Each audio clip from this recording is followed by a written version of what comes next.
औज़ुबिल्लाहिमिनश्शैतानिर्रजीम बिस्मिल्लाहिर्रहमानिर्रहीम।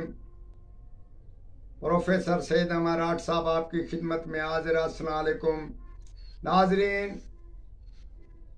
पहले हम लोग शिकार के बहुत शौकीन थे और बहुत खाने का शिकार या दूसरे शिकार भी किया करते थे।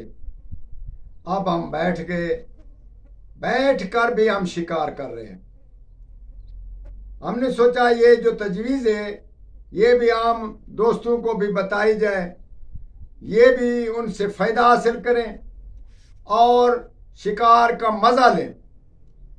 हम आपको बता रहे हैं कि अगर आपको शिकार का शौक़ है, जायज़ शिकार है, उसके लिए आप बीमार हैं या कोई ऐसी कोई ख़ास वजह है जो आप आम शिकार नहीं कर सकते, तो उसकी वजह हम बताते हैं कि ज़रूर शिकार भी कर लेंगे और शौक़ भी पूरा हो जाएगा। कुछ चीज़ें हम बता रहे हैं, उसको आप उसमें चावल या दाल वगैरह भिगो कर रख लें तो इंशाअल्लाह ताला वो चावल वो दाल वगैरह किसी जानवर या परिंद चिरिंद को खिलाएंगे तो वो बेहोश हो जाएगी। तो इसी तौर पर अगर फिर उसको होश में पकड़ लें, उस होश में लाने के लिए तो उसमें जैतून का तेल ऊपर मल लें, आपकी मर्जी, उसको थोड़ा सा अंदर डाल दें, वो होश में आ जाएगा, शिकार असल आपके पास आ जाएगा।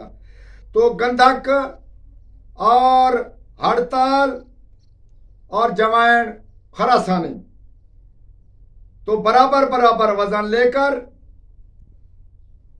उसको आक के दूध में भिगो दें, उसमें चावल और दाल वगैरह जो आपकी मर्जी है उसमें डालकर जब वो खुश्क हो जाए तो उसको सुखा कर रख लें, चावल वगैरह निकाल लें, तो वो चावल इस्तेमाल में लाएं। शिकार के लिए बहुत ही तोहफा है, आप इसका शिकार करें और हमें भी दुआ करें, हो सके तो हमें पार्सल करें। वस्सलाम।